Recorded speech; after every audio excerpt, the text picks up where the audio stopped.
Redes sociales, internet, algoritmos. Entre información y silencio, injusticias, peligro y violencia digital. La otra cara del mundo conectado.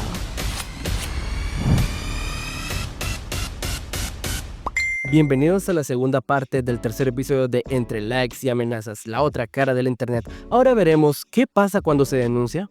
Y debemos tomar en cuenta también los derechos humanos de la persona, ¿verdad? Ahí sí que la Constitución garantiza los derechos humanos a la persona por el simple hecho de ser un ser humano. Entonces, licenciado Gutiérrez, quisiera que me respondiera a la siguiente interrogante.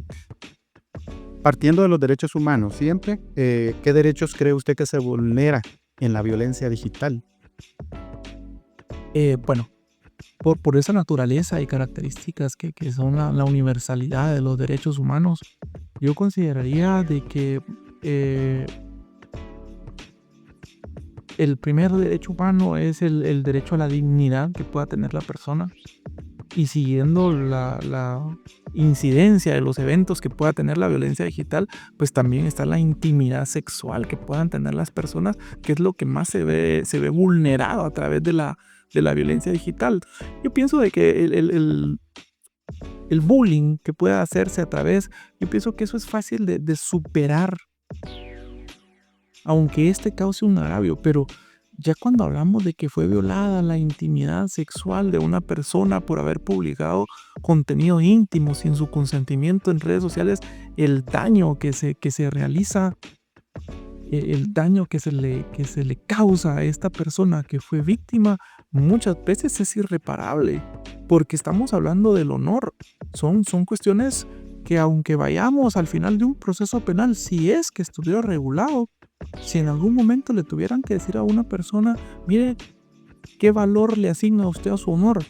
Es algo tan abstracto y tan valioso al mismo tiempo para el ser humano, que no hay forma en que lo vayan a reparar. Aunque concluya con una disculpa pública, ¿cómo van a enmendar ese daño que hicieron haber de alguna manera expuesto sexualmente a una persona de forma digital? Entonces, yo pienso que esos son los derechos humanos que más se vulneran con este tipo de violencia. Qué interesante, Lick. ¿Y cuánta responsabilidad cree que tienen las plataformas digitales? Estamos hablando de Facebook, WhatsApp, Instagram, Twitter, frente a estos casos de violencia en línea. ¿Y cómo podríamos llegar a un equilibrio entre la libertad de expresión y la necesidad de sancionar esta violencia digital? Bueno, mire, es complejo hablar de la responsabilidad que pueda tener una plataforma digital, sobre todo porque la mayoría de plataformas digitales, en su momento, cuando cualquier persona inicia con registrar su usuario, tienen que leer de que han aceptado expresamente todo el acuerdo de términos y condiciones que les impone la plataforma previo al registro dentro de su plataforma. Y siendo que estamos en la academia, chicos, no vamos a mentir que nosotros mismos, que hemos alguna vez registrado un usuario nuevo en cualquiera de esas plataformas, hemos dado lectura rápida, les voy a decir, únicamente para que se nos pueda habilitar. Es decir, no sabemos ni siquiera qué aceptamos. Y yo les garantizo que dentro de la asesoría legal que tiene todas estas plataformas, entre las cláusulas que ustedes aceptaron es que cualquier contenido que sea publicado desde su usuario es única y estrictamente responsabilidad de quien lo publica, liberando o eximiendo de toda responsabilidad a la plataforma. Entonces, creo que las responsabilidades que pueda tener la plataforma no van a ir más allá que luego de que sea denunciado un contenido por ser explícito, por ser de naturaleza sexual o por haber perturbado el honor de una persona, concluya en que bloquean el contenido o bloquean el usuario, y hasta ahí podrían ser los alcances y responsabilidad o acciones que pudiera tener una plataforma. Toda vez de que las plataformas aún no tienen dentro de sus especificaciones previo a la publicación de contenido, pues un filtro, un administrador, un robot de inteligencia artificial que puede estar analizando en tiempo real qué es lo que ustedes van a publicar previo a que sea dado a la cantidad de personas que pudiera seguirlos o que puedan ser amigos de ustedes en una plataforma social. En la cátedra que usted nos acaba de dar con respecto a este tipo de situaciones cuando aceptamos datos a la hora de ingresar a cualquier plataforma digital, recordemos, no solamente es un recordatorio para los invitados acá presentes, sino que también para nuestra audiencia, que la violencia digital o cualquier tipo de violencia no tiene género. En este caso, licenciado, ¿qué aportes concretos traerá la iniciativa de ley 6280 que posiblemente usted tenga conocimiento en la lucha contra la violencia sexual digital después de lo que usted nos describía con respecto a este tema? Bueno, la iniciativa de ley es una iniciativa que actualmente está siendo deliberada o discutida aún en el Congreso. No se le ha dado la prioridad que debería dársele ni la importancia que debería dársela, puesto que ustedes saben cómo funciona políticamente nuestro país y hay otras prioridades antes de regular cuestiones de esta naturaleza, pero básicamente lo que contiene en su exposición de motivos, la iniciativa es una exposición de motivos muy orientada al tema de violencia de género. Y realmente las reformas que vienen contenidas más adelante, bueno, tiene 2-3 reformas de delitos ya existentes y luego tiene también las adiciones de delitos nuevos. Dentro de las adiciones de delitos nuevos es interesante cómo comienzan de alguna manera a perseguir ya conductas propias que puedan ser derivadas del concepto de violencia digital. Me llama la atención que ya consideran el ciberacoso, ya es perseguido. También el que denominaron en el epígrafe del tipo penal como extorsión sexual, que básicamente es de que intercepten imágenes de alguna naturaleza y que previo a que estén a publicarlas pidan, hagan de cuentas que un rescate de la información que de alguna manera tuvieron o que comiencen a de alguna manera querer obtener algún tipo de recompensa. Y también el de chantaje sexual que está ahí, que va también por el mismo corte. Es interesante que se encuentre ahí, es interesante que no le han dado la atención necesaria, porque la incidencia que hay de este tipo de conductas, créanme que en la práctica es más común de lo que uno se imagina, y a veces no necesariamente, porque nosotros pensaríamos, bueno, ¿cómo pudo haber sido que se expusieran fotos íntimas o fotos de contenido sexual de una persona en particular? Tuvo que habérselas confiado a alguien, ¿verdad? Y este alguien violó esa confianza que fue depositada y terminó exponiéndolas, pero no necesariamente pudo haber sido que hayan de alguna manera defraudado esa confianza al compartir fotos de contenido sexual. Pudo haber sido también que una tercera persona hubiese tenido acceso a esas fotografías y que sea una tercera persona la que realmente haya sido quien hizo las publicaciones por causarle un daño directo, un perjuicio a la persona. Entonces es, miren, de suma importancia que ojalá lo logren de alguna manera terminar de llevar a cabo el proceso de creación de ley y que sea aprobada y que entre en nuestro sistema jurídico, porque ahí sí vamos a poder darle las herramientas tanto al Ministerio Público como al sistema de justicia guatemalteco para que puedan sancionar este tipo de conductas. Y es que en los últimos días se dio una controversia en redes sociales porque algunos diputados, 3 diputados, presentaron una iniciativa, por ejemplo, para crear o regular algo con respecto a las telecomunicaciones. Entonces, la pregunta de en la mayoría de los comentarios era ¿qué tan bueno o qué tan urgente es crear este tipo de leyes? Y volviendo a nuestro tema, la violencia digital que no está regulada como tal o falta mucho por hacer por el tipo de delitos digitales. Entonces, la pregunta aquí es, licenciado Gutiérrez, ¿cuáles son las reformas que usted cree urgentes para poder ayudar a las víctimas de violencia digital? O, aparte de reformas, creación de nuevas leyes. Bien, yo pensaría ustedes de que lo que urge es hacer no un trabajo de forma aislado, que se lleve únicamente en el organismo legislativo, en el Congreso de la República, sino que sea un trabajo multidisciplinario, multiinstitucional, donde participe el Ministerio Público entregando estadísticas de las incidencias, qué es lo que más sucede, para poderle dar esa atención específica a los problemas específicos que se puedan derivar de la violencia digital. En esta iniciativa de ley que comentaba Margarita, únicamente se le da atención o se le da especial atención a esas conductas derivadas con contenido sexual que se pueda o explícito que se pueda difundir. Pero también tenemos dentro de la violencia digital un catálogo, un abanico de conductas que también deben de ser regulados. Las empresas que contienen datos sensibles sufren de ataques, incluso cobran rescates una vez que logran obtener información que es importante para una empresa, en particular de sus usuarios. Una vez que la logran de alguna manera captar y despojar a estas empresas de una información, contactan con ellos y comienzan de alguna manera a estar cobrando una especie de rescate por devolver la información. Son extremos que tampoco están regulados y que son naturalmente de los que podríamos indicar que son contenidos como ciberdelitos. Urge el tema de la regulación de lo relacionado con los delitos o los ciberdelitos de índole sexual.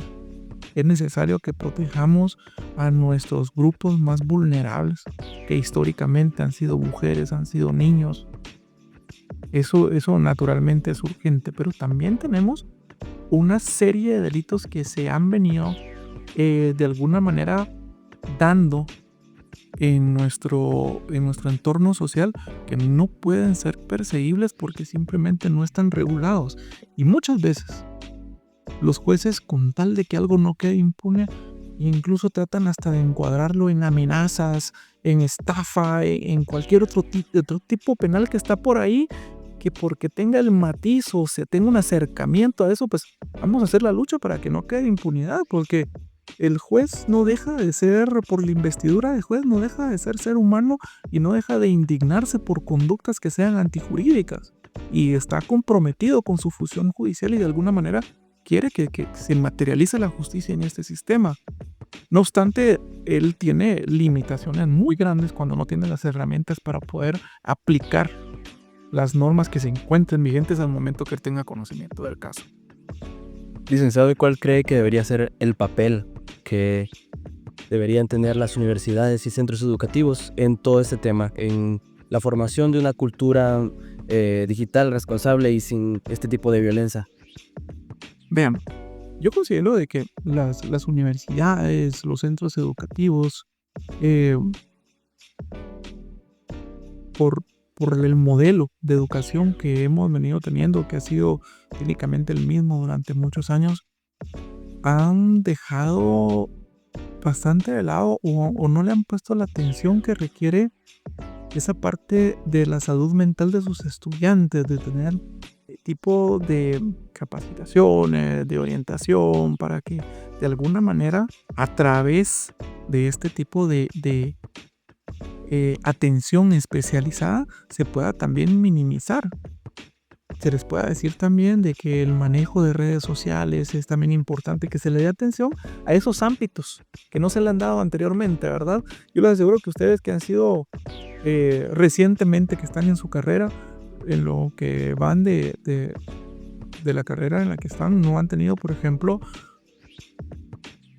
una capacitación sobre salud mental, una capacitación sobre la privacidad de las redes sociales, cómo no deben exponerse en redes sociales, qué contenido ya es contenido íntimo, porque no necesariamente una foto, digamos, en ropa interior puede ser contenido íntimo. O sea, hay cuestiones que son propias de la intimidad de su vida que no debe ser expuesta en una red social, porque cualquier persona va a tener acceso a ese contenido y fácilmente lo va a poder usar en contra de ustedes de una u otra manera.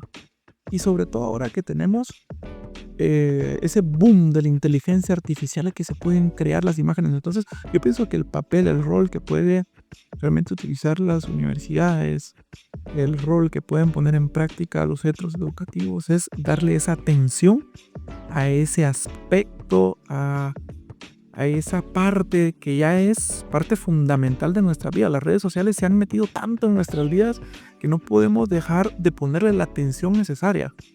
Y entonces una vez que ya le den de alguna manera ese rol educacional también en cuanto a las redes sociales, va a ser menos la incidencia que puede haber en hechos o que seamos víctimas de esto con lo que nosotros mismos nos expongamos en nuestras redes sociales. Muchas veces este tipo de violencia digital también sucede por negligencia de la exposición propia que hacemos en redes sociales.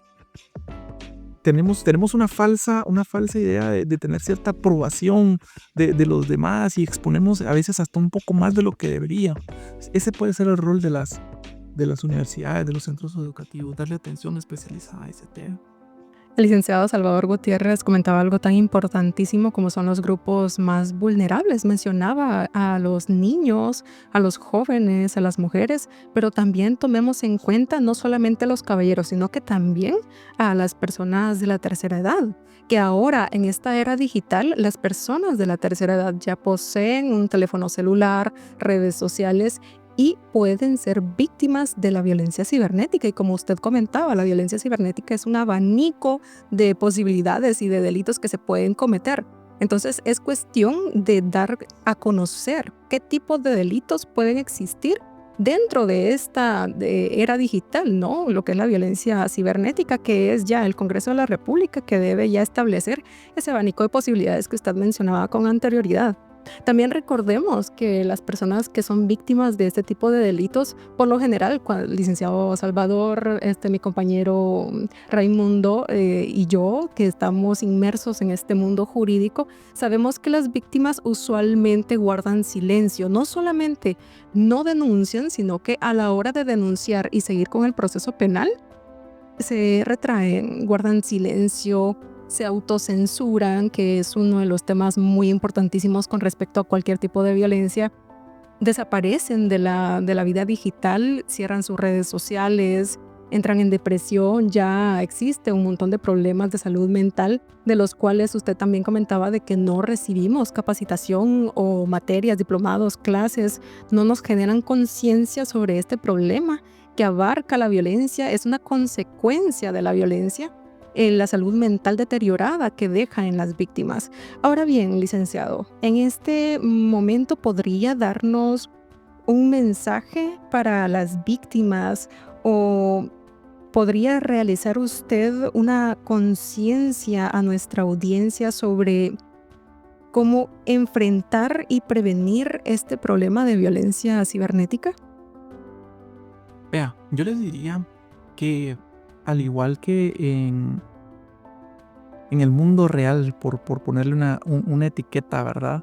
En el mundo cibernético, estamos constantemente siendo acechados por personas que se quieren aprovechar de nuestros datos, aprovechar de nuestra identidad, aprovechar de vulnerabilidades que les dé una oportunidad a ese tipo de información que muchas veces estamos o nos encontramos más seguros caminando por la calle, que tenemos menos información expuesta que navegando en internet con todo el contenido que pueda haber.